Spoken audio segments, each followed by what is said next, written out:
Chapter 3 The Mermaid's Lagoon One fine summer evening Peter, with Wendy and their little family, went down to the lagoon where the mermaids lived. The Neverland, as you see, is full of the most strange and interesting creatures, some of them dreadful, like the pirates, wolves, and crocodiles, and others, like the fairies and the mermaids, altogether beautiful and charming. Wendy and her brothers, who had never seen a real mermaid with a tail, were very much excited, and as luck would have it, just as they arrived at the lagoon, one of them, seated on a rock, was combing her long tresses, on which the sunlight gleamed until they shone like a mixture of gold and bronze, for they had a beautiful greenish tinge. As she combed her hair, she sang such a wonderful melody that the boys longed to catch her. They instantly dashed into the water, but with a piercing cry of "Mortals!" the mermaid dived out of their reach into the lowest depths. "But look, here is another little mermaid. Surely we can catch her," said John Napoleon Darling, and he very nearly did. Mermaids, however, are hard to catch, and when caught they are still harder to hold. John succeeded in getting the little sprite in his hands, but, wriggling like an eel, she slipped out of his grasp.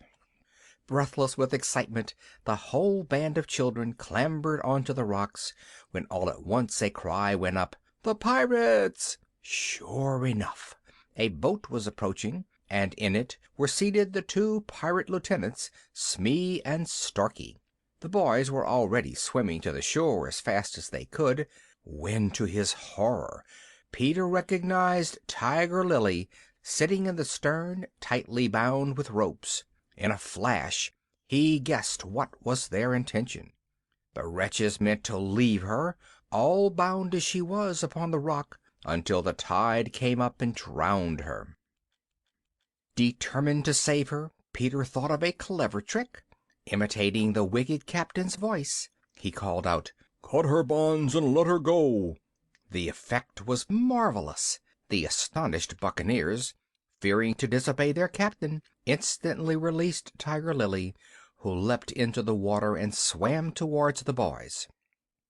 The pirates had turned and were rowing back, when they saw Hook swimming towards them, and learnt from him how they had been duped. Horribly enraged, he chased them out of the boat, leaving them to swim back to the ship as best they might, while he himself set about recapturing Tiger Lily. But the pirates once safely out of the way, Peter and his friends went back to the rock to attack the captain, who was now single-handed. A fierce fight ensued, Hook using his iron prong to some purpose on poor Peter, while the boys, seizing Hook's boat, rowed off with Tiger Lily in it.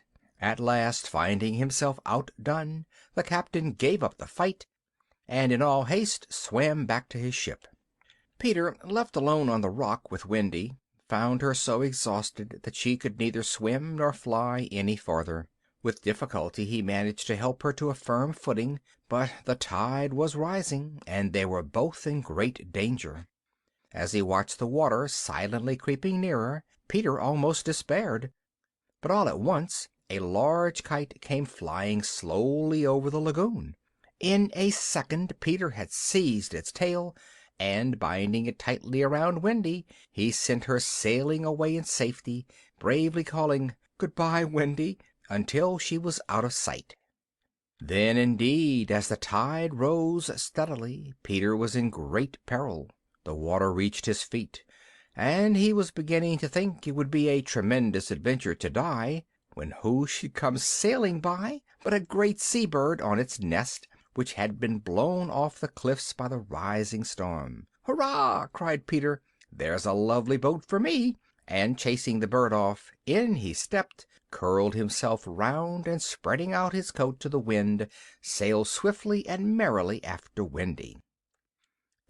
Chapter 3